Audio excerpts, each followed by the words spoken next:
अस्सलाम वालेकुम, मैं हूं शाहिद हुसैन। उम्मीद करता हूं सब खैरियत से होंगे। इस वीडियो में 3-4 खबरें आपके सामने रखनी है। एक तो ये है कि बानी एमक्यूएम के नाम से दोबारा से यानी कि रोज़ाना की बुनियाद पर होती है तकरीबन, लेकिन एक बार फिर वॉल चॉकिंग हुई है और किन किन इलाकों में हुई है उसकी तफसीलात आपके सामने रखनी है, क्योंकि जो वॉल चॉकिंग करने वाले हैं वो तो अपने कायद से मोहब्बत का इजहार करते हैं, लेकिन जो वॉल चॉकिंग के बाद जिनको परेशानी होती है उनकी परेशानी रोज़ाना की बुनियाद पर बढ़ जाती है, क्योंकि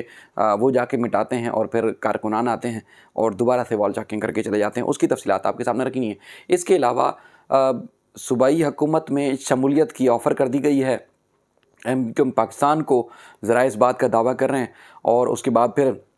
ज़िमनी इंतखाबात जो हो रहे हैं ख़ासतौर पर सिंध में, कराची में तकरीबन 9 नशस्तों के ऊपर, उसमें एमक्यूएम को कहा गया है कि आप उन नशस्तों पे इलेक्शन ना लड़ें। यानी कि पीडीएम में शामिल दीगर जमातें तो इलेक्शन में हिस्सा नहीं ले रही, लेकिन एमक्यूएम भी हिस्सा ना ले, चूँकि कागज़ात नामज़दगी जमा कराए गए हैं और उसके बाद फिर आज मुस्तफ़ा कमाल साहब के कागज़ात नामज़दगी को और अरशद वोरा साहब के कागज़ात नामज़दगी को बाकायदा तौर पर सिंध हाई कोर्ट में जो ट्रिब्यूनल कायम है उसमें चैलेंज भी किया गया है। उसकी तफसीलात भी रखेंगे आपके सामने। और इसके अलावा और भी बेशुमार खबरें हैं जिसमें तकरीबन कोई 90,000 के करीब सिंध हुकूमत मुलाज़मतें फ़राहम कर रही थी सूबे में मुख्तलिफ़ ग्रेड्स के ऊपर। उस हवाले से एमक्यूएम ने एक दरख्वास्त दायर की थी उनकी सेनेटर ने। अब वो दरख्वास्त मुस्तरद हुई है, उसकी वजूहात क्या हैं उसकी तफसीलात आपके सामने रखेंगे। लेकिन सबसे पहले एक अहम सी, चूँकि आप अक्सर देखते हैं रास्ते में या अक्सर आप सुनते हैं कि पुलिस वालों को या पुलिस किसी एहलकार को यूनिफ़ॉर्म में था या बग़ैर यूनिफ़ॉर्म के था या मुख्तलिफ़ इदारों के लोगों को लूट लिया जाता है। लेकिन हैरानकुन तौर पर एक ख़बर अखबार में शाये हुई है जिसमें डाकू, असले बरदार डाकू पुलिस के थाने के बाहर खड़े पुलिस के एहलकार को, यानी कि थाने की गेट पे जो ड्यूटी अंजाम दे रहा था, उसको लूट लिया। वो तफसीलात बड़ी हैरानकुन है। खबर बाहर आने के ऊपर उन डाकुओं को अब तक जो है इतलात के मुताबिक नहीं पकड़ा गया, उनके खिलाफ़ कोई कार्रवाई नहीं हुई है। लेकिन जो खबर लीक होने पर एसएचओ हरकत में है और जिन लोगों ने मुबैना तौर पर यह खबर लीक की थी उनके खिलाफ़ उन्होंने कार्रवाई की है। अब ख़ुद हम रोज़ाना की बुनियाद पर देखते हैं मुख्तलिफ़ लोग जो है ख़वातीन, मर्द, बच्चे, नौजवान, अकलौते जिनका कोई वली वारिस नहीं है, पूरा शहर एक तो लावारिस सा है, लेकिन ऐसे लोग जो निहत्ते हैं उनको रोज़ाना डाकू आते हैं, मार के धड़ल्ले से चले जाते हैं और कोई उनका पुरसाने हाल नहीं होता। रोज़ाना की तादाद में ये तो मामूल सी बात हो गई है कि घर से जाएंगे, वापस आएंगे, सलामत वापस आएंगे तो बिस्मिल्लाह शुक्र अदा करते हैं लोग, लेकिन अगर आप लुट के आएंगे तब तो अल्लाह ही हाफ़िज़ है। बहरहाल लोगों की जान भी जा रही है, कोई पूछने वाला नहीं है। हैरानकुन तौर पर जो खबर सामने आई है वो कहते हैं डाकू की जो दिलेरी है, थाने के गेट पर खड़े एहलकार को उन्होंने लूट लिया। कलाशन को बरदार डाकू मुबैना टाउन जो थाना है उसके हेड कांस्टेबल मलिक बशीर को बआसानी लूट कर फ़रार हो गए और एसएचओ ने अपने ही पेटीबंद साथी को खबर लीक करने का ज़िम्मेदार करार देते हुए उन्होंने बरहमी का इज़हार किया और उनके खिलाफ़ कार्रवाई का आगाज़ कर दिया है। खबर जो अखबार लिखता है, कहता है कि शहर में अवाम तो अवाम, अब तो थाने भी गैर महफूज हैं। थाना मुबैना टाउन के गेट पर पुलिस एहलकार को मुसल्लह डाकू लूट कर बासानी फ़रार हो गए और उसके बाद फिर ये इनका जो नाम है वो मलिक शबीर बताया जा रहा है कि इसी थाने के हेड मलिक बशीर बताया जा रहा है, इसी थाने के हेड कांस्टेबल हैं। अब अंदाज़ा लगा सकते हैं कि जब पुलिस वाले अपने थाने के गेट पर लूट जाते हैं तो उसके बाद फिर आम आदमी रोडों पर, चौक चौराहे पर, गलियों में, घर के बाहर, घर के अंदर कैसे वो अपने आप को महफूज समझ सकता है। इसके अलावा जो दूसरी खबर थी जो मैं आपके सामने रखना चाहता था, क्योंकि एमक्यूएम की जानिब से चैलेंज किया गया था कि पीपल्स पार्टी अपने मनपसंद या अपने जो उनके जो अपनी मर्ज़ी के लोग हैं या सियासी तौर पर कुछ लोगों को भर्ती करना चाहती है, तो उस पर आज समाअत थी। आज मंसूर जो तारिक मंसूर एडवोकेट हैं एमक्यूएम के, उन्होंने दलाइल दिए और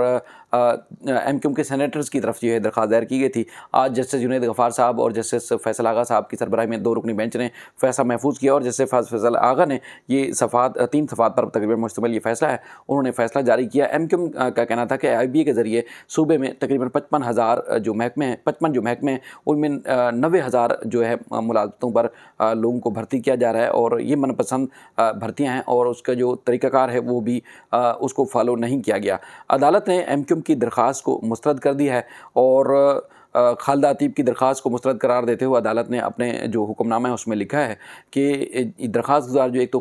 खुद मुतासरा फ़रीक नहीं है और दरख्वास्त गुजार के वकील कोई ऐसी दलील नहीं दे सके जो मुतासरा जो है अफराद में शामिल हों, और दरख्वास्त गुजार के वकील अदालत को मुतमईन करने में मुकम्मल तौर पर नाकाम रहे, लिहाजा ये दरख्वास्त मुस्तरद की जाती है। चूँकि ये फोकस था और जब ये दरख्वास्त पहले भी दायर की गई थी उसमें भी हुक्म इम्तना जारी किया गया था, और उसके बाद फिर इनका ये कहना है MQ वालों का कि पीपल्स पार्टी अपने जो सियासी लोग हैं उनको मुख्तलिफ जो है 55 महकमे हैं उसमें 90,000 से ज़्यादा लोगों को भर्ती कर रही है, यानी कि अपने मनपसंद लोगों को जो है वो एकोमोडेट कर रही है, लेकिन जो आम आदमी है उसको मुलावज़ मेरिट पर नहीं फराहम की जा रही। तो इसलिए उन्होंने जो है वो कहा है कि ये जो है रोका जाए और तरीक़ेकार को कलअदम करार दिया जाए, लेकिन अदालत ने MQ की ये दरख्वास्त मुस्तरद कर दी। जस्टिस फैसल आगा साहब ने ये फैसला तहरीर किया है। अच्छा, अब हम आते हैं दूसरी खबर जो एक बड़ी अहम खबर है। उस पर जाने से थोड़ा सा पहले MQ के जो सरकर्दा रहनुमा हैं, डिप्टी सीनियर कन्वीनर भी हैं, जो मुस्तफ़ा कमाल साहब हैं, उनके कागज़ात नामज़दगी चूँकि उन्होंने 3 हलकों में जमा कराए हैं और उनके यानी कि नीचे से जो रिटर्निंग अफसरान हैं तो उन्होंने जो है वो कागज़ात नामज़दगी उनके मंजूर कर लिए थे, लेकिन इलेक्शन ट्रिब्यूनल में जो है वो बाकायदा तौर पर एक दरख्वास्त दायर की गई है और उन्होंने जो मौक़िफ़ इख्तियार किया है, दरख्वास्त गुजार हैं शहरी परवेज़ अख्तर वहाब एडवोकेट बलोच जो है उनके तवस्सुस से उन्होंने दायर की है। उनका कहना है कि मुस्तफ़ा कमाल 2 पार्टियों में बैक वक्त हैं। मुस्तफ़ा कमाल PSP के चेयरमैन हैं और कागज़ात नामज़दगी MQ के प्लेटफार्म से उन्होंने जमा कराए हैं, और पॉलिटिकल एक्ट की सेक्शन 202 और 203 की सब सेक्शन 3 के तहत जो है मुस्तफ़ा कमाल को के जो कागज़ात नामज़दगी हैं वो मुस्तरद किए जाएँ, मंजूर ना किए जाएँ, इनको जो है इंतखाबात लड़ने की इजाज़त ना दी जाए। मुस्तफ़ा कमाल ने NA 247 और दीगर जो 2 हल्के हैं उस पर उन्होंने कागज़ात नामज़दगी जमा कराए थे, और उसके बाद फिर ये भी कहा गया कि कानून के मुताबिक 2 पार्टियों के मेंबर होने की हैसियत से किसी एक पार्टी की जो है वो कोई के प्लेटफार्म को इस्तेमाल करते हुए कागज़ात नामज़दगी नहीं जमा कराए जाते, नीचे से मंजूर हो गए थे, यानी कि आरोप के पास अब ट्रिब्यूनल में बाकायदा तौर पर ये इनके कागज़ात नामज़दगी को चैलेंज किया गया है। इसी तरह जो साबिक डिप्टी मेयर थे अरशद वोरा साहब, उन्होंने भी NA 244 में MQ के प्लेटफार्म से उन्होंने कागज़ात नामज़दगी जमा कराए हैं। उनके ऊपर भी इसी तरह के ही इल्ज़ाम हैं। राना ज़की शमसी हैं उनकी, जिन्होंने दरख्वास्त दायर की है और जिन्होंने मौक़िफ़ इख्तियार किया है कि वो भी PSP में और MQ के प्लेटफार्म से उन्होंने कागज़ात नामज़दगी जमा कराए हैं, लिहाजा इनको जो है पॉलिटिकल पार्टी सेक्शन जो है पॉलिटिकल पार्टी एक्ट के तहत इनके कागज़ात नामज़दगी को मुस्तरद किया जाए और इनको इंतखाबात लड़ने से रोका जाए, तो लिहाजा इनको इजाज़त ना दी जाए। अब इसकी इन दोनों दरख्वास्तों की समाअत कल 11:30 बजे के लगभग होगी और इंशाल्लाह जो भी इस मामले में अपडेट्स होंगी वो भी आपके सामने रखेंगे। अच्छा, एक और चीज़ जो है वो ख़ास तौर पर वो है जनाब कि आपको PDM में शामिल जो जितनी भी जमातें हैं उनकी तरफ से आपको सामने आ रहा होगा कि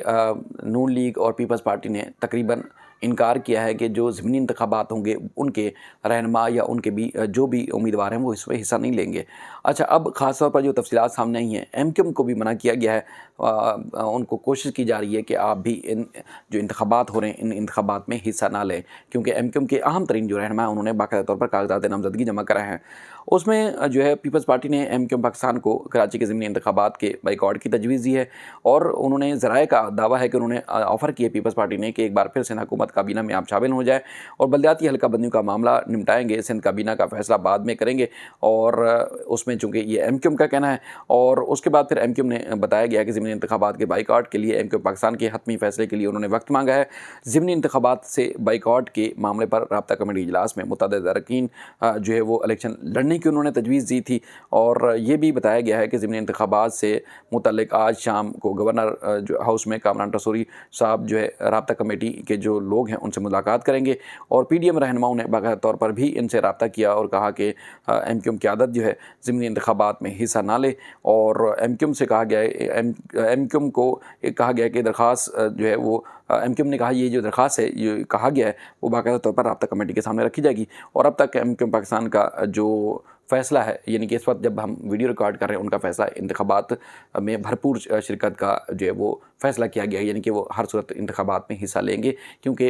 हमने पहले आपके सामने एक वीडियो में रखा था कि कुछ ज़राए की तरफ से, कुछ हलकों की तरफ से MQM पाकिस्तान को ये यकीन दिलाया गया है कि कुछ सीटें तो आपकी पक्की हैं। यानी कि एक तो अल्टीमेट भी ये बात हो जाती है कि पीपल्स पार्टी भी बाइकआउट का ऐलान कर रही है, बाइकआउट करेगी, और उसके बाद जमात इस्लामी शायद हिस्सा नहीं ले रही, और उसके बाद फिर नून लीग का तो वैसे भी स्टेक नहीं है कराची में, लेकिन उसके बाद फिर अगर इंतखाबात होते हैं तो अल्टीमेट अगर PTI और उसके बाद फिर इनका मुकाबला होगा MQM पाकिस्तान का, तो ज़्यादा जो चांसेस नज़र आ रहे हैं वो ज़्यादा चांसेस MQM पाकिस्तान को अपने नज़र आ रहे हैं कि NA के नीचे से निकालने में वो कामयाब हो जाएंगे। तो ये अहम तरीन जो तफसीलात थी वो आपके सामने रखी। अच्छा जनाब, कुरंगी सेक्टर और मुख्तलिफ जो दीगर सेक्टर हैं जिसमें औरंगी टाउन और PIB ख़ास तौर पर सहर फहरिस्त है, और दीगर जो बल्कि